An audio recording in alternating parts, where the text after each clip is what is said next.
하시면 잠시 동안 우리 김대숙 회장님 말씀을 좀 더 듣도록 하겠습니다. 저 긴급 부문의가 있는데요. 행사 진행상 끝나고 나서 식사를 해야 되는데 식사를 예, 저 소개받은 김병태입니다.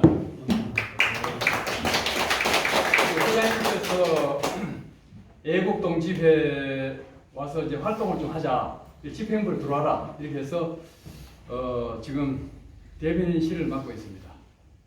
그래서 성명서 발표 그리고 또 이제 논평 이런 걸 이제 맡고 있는데 좀 위험합니다만은 앞으로 좀 더 열심히 하도록 하겠습니다. 오늘 갑작스럽게 이분께서 일찍 가시는 바람에 나머지 시간을 우리가 의미 있게 보내자 이렇게 저 자리 마련하기도 어렵습니다. 그래서 갑작스럽게 연락받고 갑작스럽게 여기 와서 준비를 했습니다.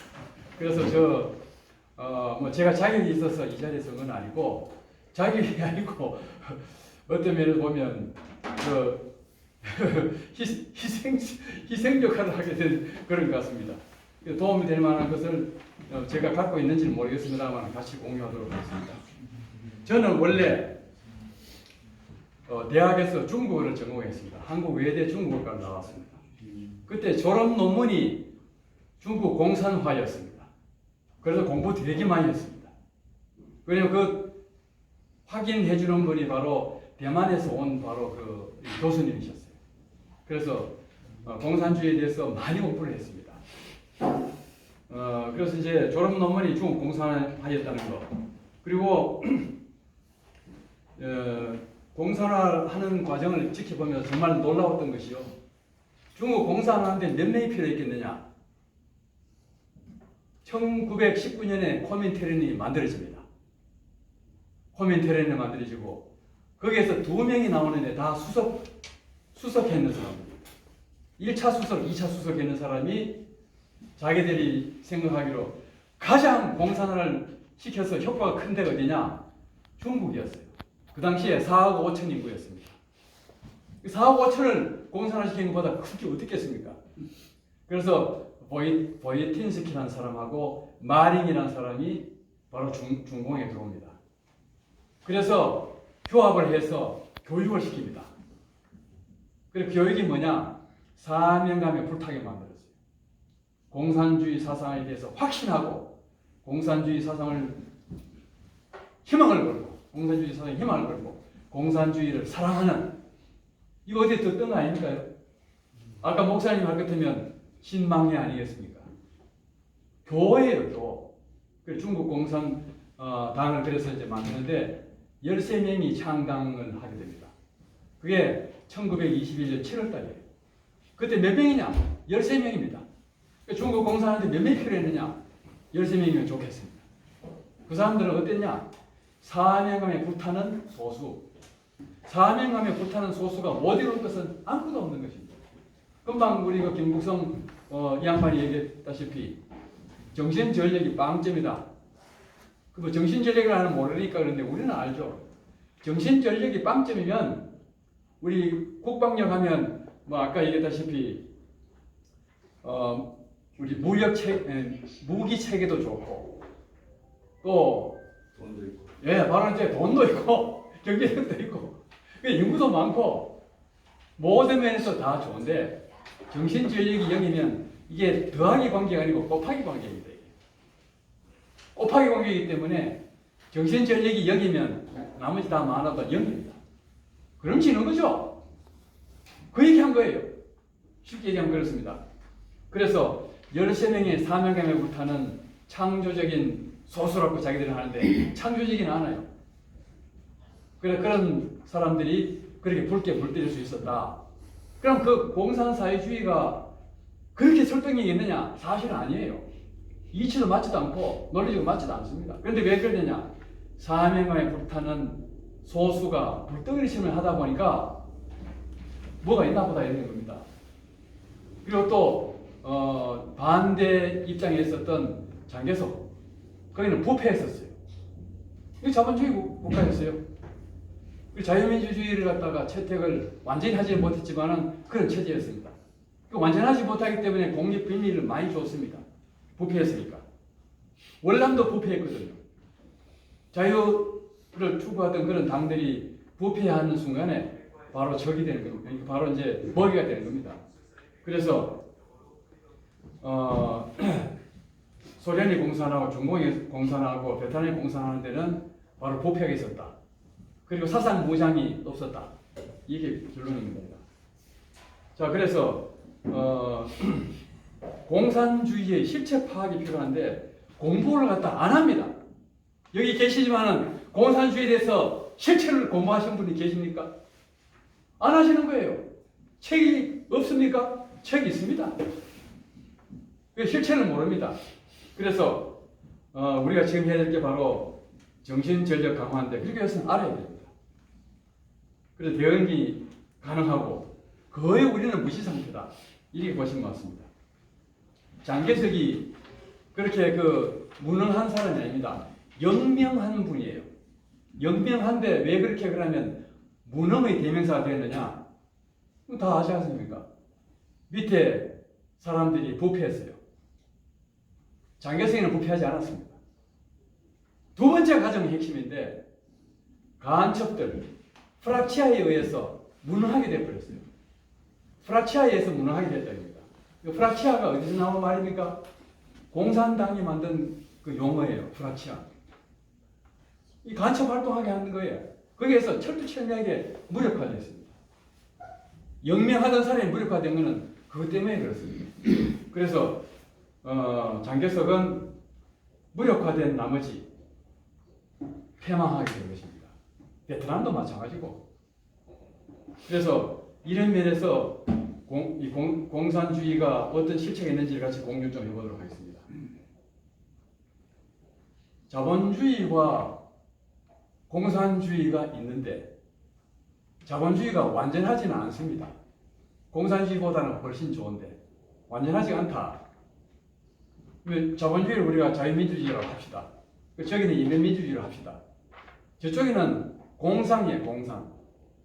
다시 말해서 허상이에요. 허구인데 우리는 실체가 있긴 한데 허점이 있는 그런 실체라 이거죠. 우리는.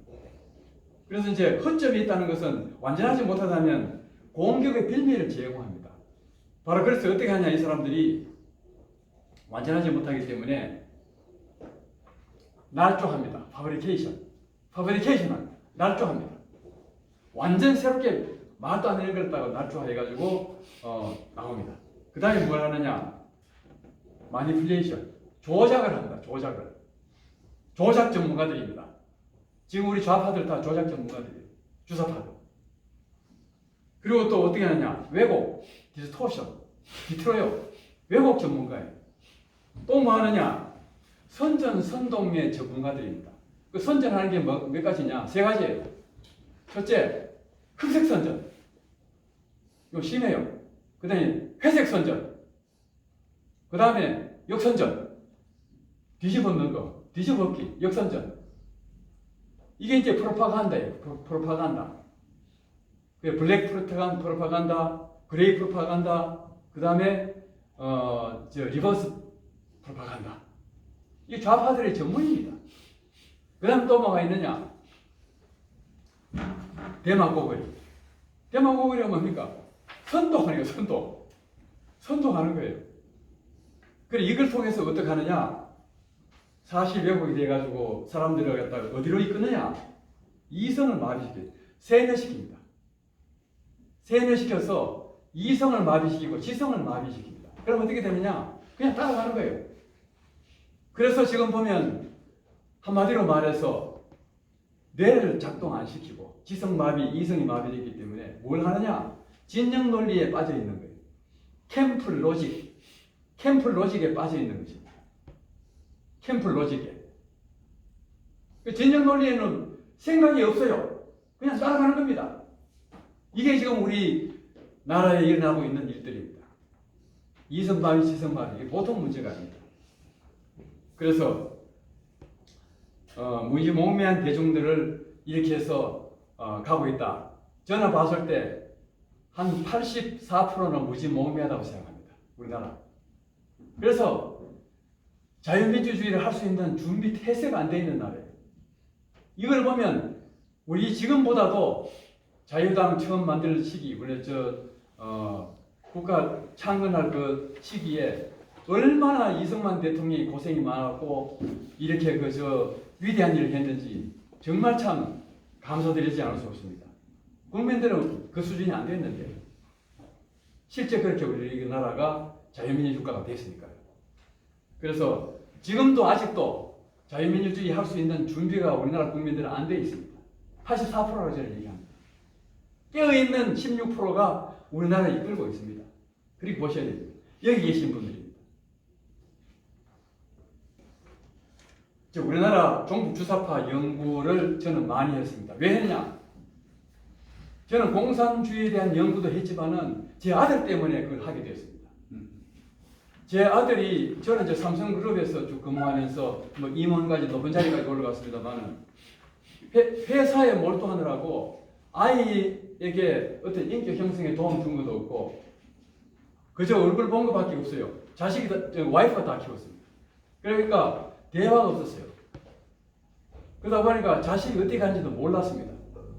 그런데 어느 날 하루 왔더니 아들 녀석이 뭐라 그러냐면 압덕기업 삼성 그거는 파도해야 됩니다. 이렇게 된 거예요. 이 녀석이 아버지 다니는 회사에. 이거 정신이 번쩍 들었어요. 걔가 한양공대를 다녔습니다. 근데 저는 집이 어디였냐면 그때 당시에 일산에 제 집이 있었어요. 그리고 워낙 머니까 얘가 이제 바로 학교 근처에 그 집을 얻어가지고 있었습니다. 왜냐하면 뭐 너무 멀어가지고 다니기 어려우니까. 그래서 뭘 하고 있는지 몰랐던 거예요. 그래서 이 녀석이 그 얘기를 하는 걸 보고 정신이 번쩍 들어서 지 성적표를 갖다가 제가 이제 보자 하니까 안 보여줘요. 그래서 이제 확인을 해본 결과 절반이 플렁크가 났어요. 그때 대학교 2학년이었습니다. 절반이 플렁크가 났고 거의 D, C 이거로 약간 가득 차 있었어요. 그래서 이 녀석이 한마디 얘기해서 이론적으로 소위 말하는 공부를 한 내용대로 얘기하니까 제가 판판이 다 지는 겁니다. 제가 그때 공산주의에 대해서 많이 알고 있어서 지는 거예요, 이놈한테. 말이 막혀서 안 되는 거예요. 그래서 방법이 없어가지고 배워야 될 거 아닙니까? 그래 네가 보니까 엄청 그 올바른 걸 많이 공부했는 모양인데 그걸 아버지한테 가르쳐라. 내가 아버지가 너 활동하는 데 모든 게 도움을 주마. 가르쳐라. 이 아이한테 그걸 배웠습니다. 다시 말해서 전대협의 후신이 바로 한 총련인데 그 당시에 학교 학생회는 전부 다 한 총련이 다 장악하고 있었어요. 그리고 얘가 학생회 부회장을 했습니다. 성분이 나빠서 회장은 못하고 제 아들이 조금 똑똑합니다. 그래서 아버지 성분 때문에 부회장밖에 못한 거예요. 그래 아버지가 그거 할 때 그때 바로 이때입니다. 학생회장에 당선이 그 학생회 될 때 농구 골대도 제가 하나 사줬습니다. 그래야 될 것 같아서 그렇게 했는데 이 녀석이 이제 이 한총령 활동을 하면서 저하고 이제 제한테 교육을 시켜주는 겁니다. 그래서 제일 먼저 뭐 했느냐 봤더니 여러분들 알다시피 뭐를 가르치느냐 지금 이 양성하는 과정이 자본론 안 가르칩니다. 마르크스 안 가르쳐요. 제일 먼저 뭘 가르치냐면 바로 프랑스 대혁명을 가르칩니다. 프랑스 대혁명 책이 잘 나와 있어요. 그거 보는 순간에 눈이 뒤집어지게 돼 있어요. 이놈은 더러운 사회 뒤집어야 되겠다. 이래 되겠다. 가진 놈 타도해야 된다. 이래 된 거예요. 순수한 아이들 마음을 그렇게 조정할 수 있게 되어 있습니다. 뒤집어 엎어야 되겠다. 그 다음에 가르치는 게 뭐냐 그랬더니 안토니오 그람시를 가르칩니다. 안토니오 그람시 책 보신 분 계십니까?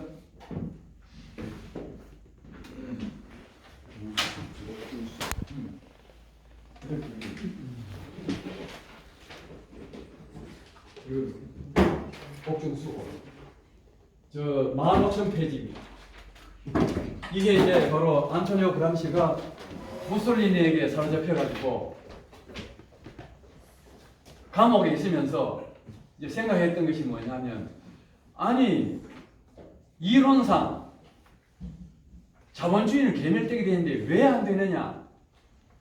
이걸 갖다 연구해 봤더니 괴멸 안 되는 이유가 있었어요. 중산층이 생겼어. 산업사회가 돼가지고. 산업사회가 중산층이 생겼어. 양극화가 안 되니 공산주의가 발을 못 붙이는 거예요. 이랬던 것입니다. 바로 핵심 원인은 그겁니다.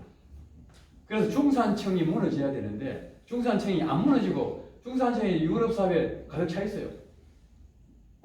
그래서 중산층이 없는 사회가 되냐? 공산화된 사회, 다 그런 사회입니다. 바로 이제 제정 러시아, 그 농노들이 많았거든요. 산업화 안 됐어요. 그리고 또 중공, 중국도 산업화 안 됐어요. 농민들이 가득 차 있었어요.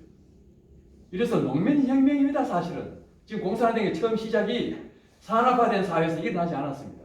근데 이론상으로는 산업화되면 노동자들이 들고 일어나서 뒤집어 엎는다 이렇게 돼 있는데 그래 된 데는 없습니다. 왜? 산업화되면 중산층이 되어버려요. 이해가시죠? 그래서 산업화된 나라 중에 공산화된 데는 전혀 없다. 전부 다 농민혁명이에요. 그걸 보시면 됩니다.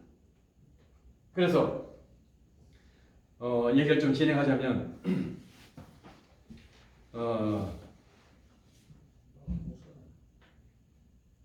얘기가 좀 아들 얘기 바로 나왔죠. 그래서 이제 아들한테 배우다 보니까 안토니오 그람시 얘기가 나왔는데 안토니오 그람시 책을 여기 보니까 이게 지가 가지고 이거 제가 참 사보는데 자국이 눈물 자국입니다. 여기에다가 나는 앞으로 이 사회를 뒤집어 엎는데 내 목숨을 걸겠다. 이렇게 눈물 자국하면서 이렇게 적어놓은들이 기가 찬 얘기입니다. 꺼버리십시오. 오부를 이렇게 해서 하시고. 예, 말하겠습니다. 예.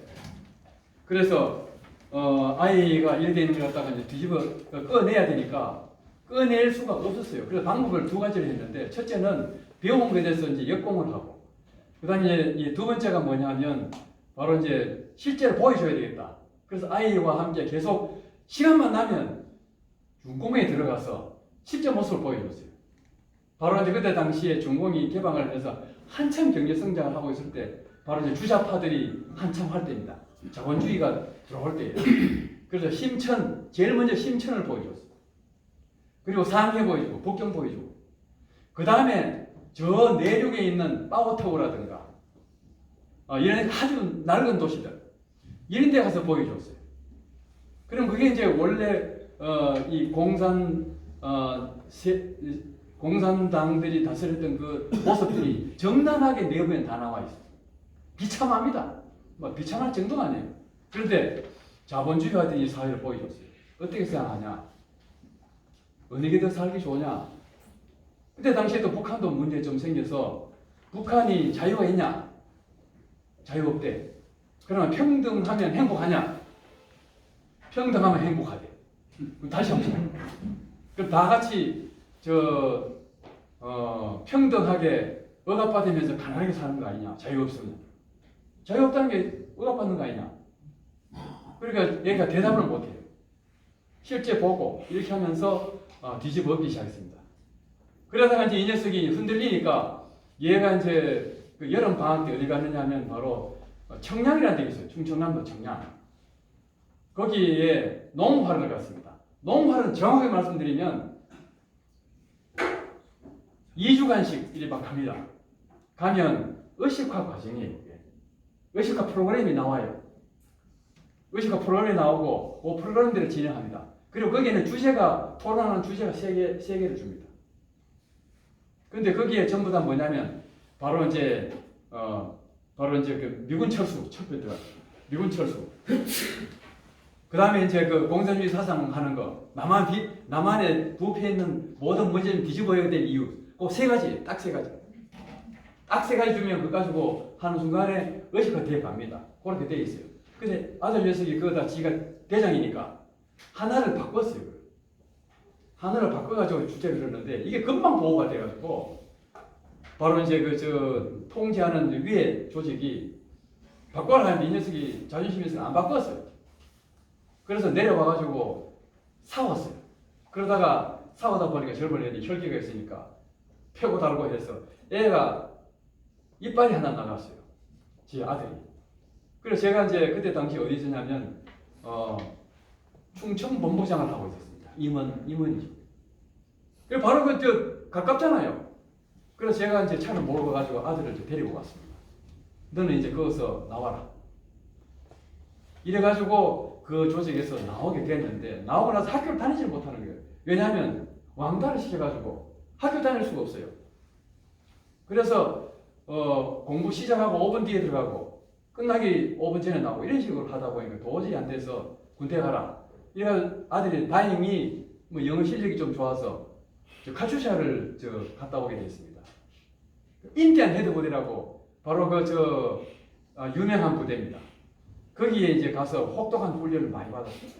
인디안 헤드부대는 외국에 나가는 굉장히 강력한 부대입니다. 우리나라에 딱 하나가 있어요. 그래서 그 이제 킬러 부대입니다. 거기에 들어가 있었습니다. 그런데 미국이 보니까 얼마나 합리적인 사회란지 얘가 그걸 실체를 알게 된 거예요. 그것은 미국 영화도 마음대로 다 볼 수 있고 뭐 온갖 걸 다 할 수 있는데 너무나 자유롭고 평소에 배운 거하고 정반대였던 거예요. 그래서 얘가 이제 이 변화가 되어 있습니다. 그래서 거기서 끄집어냈습니다. 아무튼 이런 말씀을 드렸는데 아이들이 여기 빠져들어가면 방법이 없이 그래 되는 것입니다. 그래서 이제 이 종북 주사파들이 하는 것이 이제 바로 뭐냐면 안토니오 그람시의 의식화 이론. 이게 뭐냐면 이것입니다. 공산사회주의 사상을 교육시켜서 확신을 가지고 희망을 걸고 사랑하게 만들어라.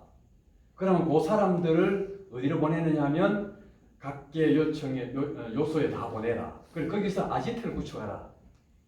그래서 전쟁이 아니고 평시에 진지에 있는 동안에 진지전에서 승리하라. 이게 바로 이제 의식화입니다. 그래서 지금 우리 남한에 있는 모든 좌파들은 바로 여기에 의식화된 안토니오 그람시에 의해서 의식화된 사람들입니다. 이게 가장 핵심이에요.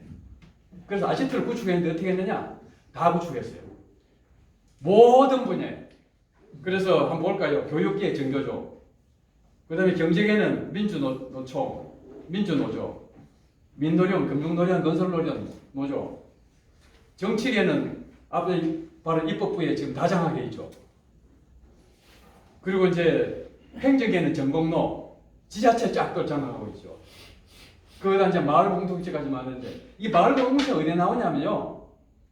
중공에서 원래 있던 겁니다.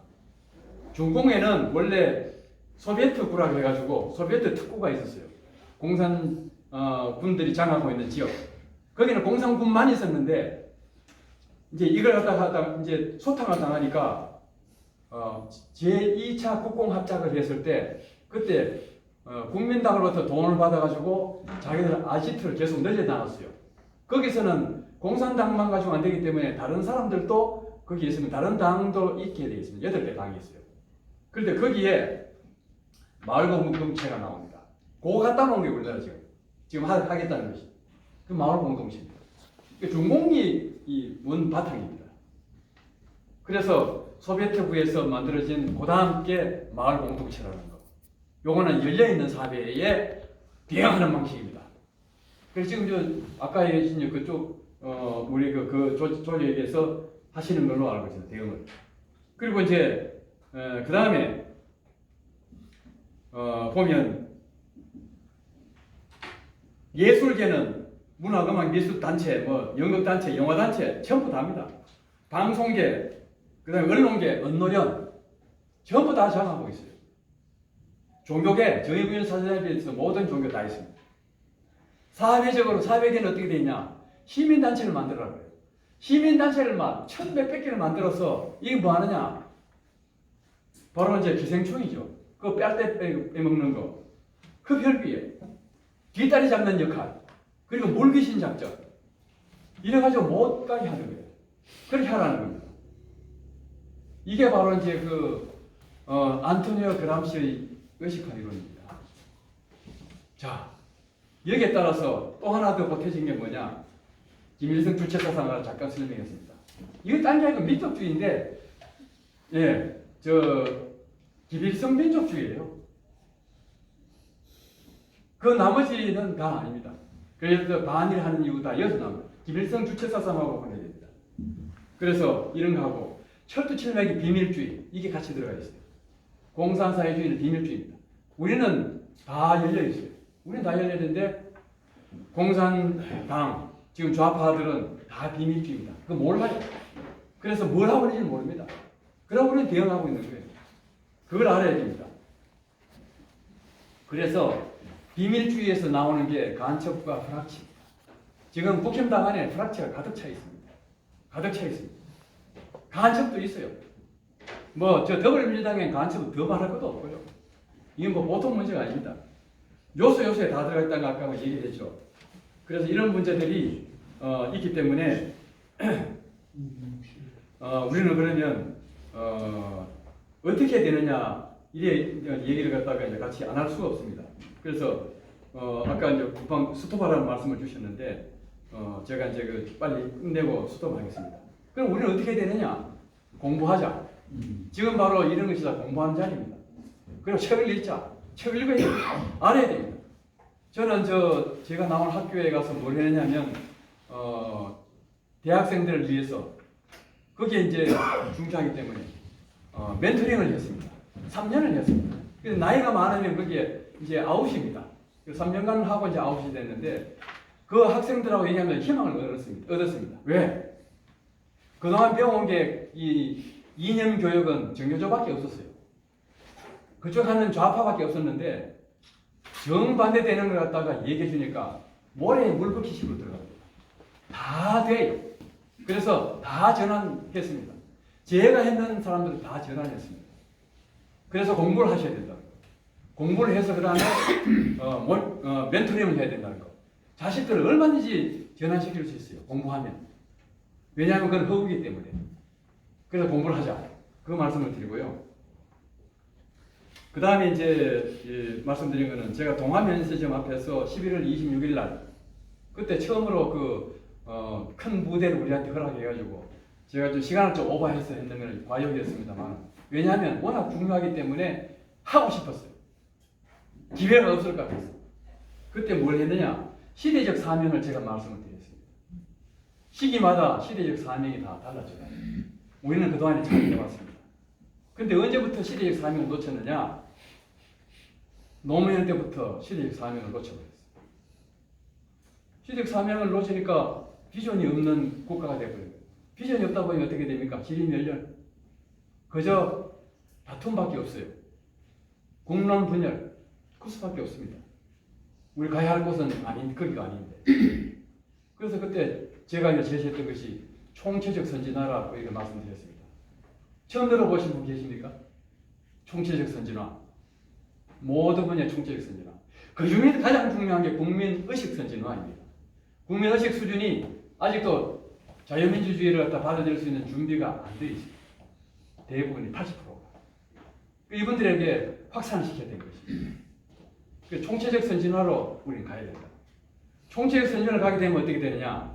그래 되면 반대할 수가 없어요. 총체적 선진화에 반대했다면 그거는 우리나라 망치는 일입니다. 국민들 설득하고 그리고 이제 이걸 누가 해야 되느냐? 윤 대통령이 해달라는 거였습니다. 이게 반대하면 그거는 우리나라 망치는 일이니까 지지 못 받을 것입니다. 그럼 국민 설득해라. 국민 설득하면 됩니다. 국민이 그렇게 무식하냐? 그렇지 않습니다. 그리고 총체적 선진화를 가야 된다. 모든 분야에 총체적 선진화를 가야 된다는 것입니다. 그래서 저는 조용하게 정말 조용하게 지냈던 그리고 하던 그런 사람인데 왜 아스팔트가 나냐면 두 가지 때문입니다. 하나가 뭐냐면 간첩 때문에. 이걸 알게 되니까 간첩 때문에 나오고요. 제가 알고 있는 정보는 적지 않습니다. 그런 정보는 뭐 특별한 그런 것이 있습니다. 그래서 윤 정부에 전달하기 위해서 온갖 방법을 다 사용하는 중에 다행히 제 친구가 비대위의 그 사무총장이 됐어요. 지금은 이제 물러났습니다. 그 친구를 통해서 전달됐다고 제가 그 보고를 받았습니다. 그래서 조금 안심이 되기도 합니다. 그리고 두 번째가 뭐냐면 바로 중앙선관위가 완전히 복마전이라는 걸 알게 됐습니다. 두 가지가 가장 큰 우리나라의 위험합니다. 이재명이 구속해가지고 뭐 하는 거, 그거 부정했는 거, 그는 부정 하나 처리하는 거로 하기 때문에 이거보다 훨씬 더 약한 겁니다. 시급하긴 하지만 진짜 시급한 게 무엇이냐, 중요한 게 무엇이냐, 바로 이제 선거 이 중앙선관위 이 복마전화된 거 완전히 해체하고 신설해야 됩니다. 제가 거기에 네트워크를 가지고 파악해 본 결과 2,900명 가운데 90%가 전부 다 좌합니다. 90% 좌합니다. 심각한 거예요. 그게 40년간 준비해 왔습니다. 좌가 40년간 거기 밀어 넣어 왔습니다. 잠이 안 왔어요. 그래서 여기 쫓아나왔습니다. 그래서 여기 우리 이승준 회장 계시지만은 제가 우겼어요. 그거 할 것이 아니라 대부분 대검찰청 앞에서 할 것이 아니라 쳐들어가자. 어디로? 중앙 했던 것입니다.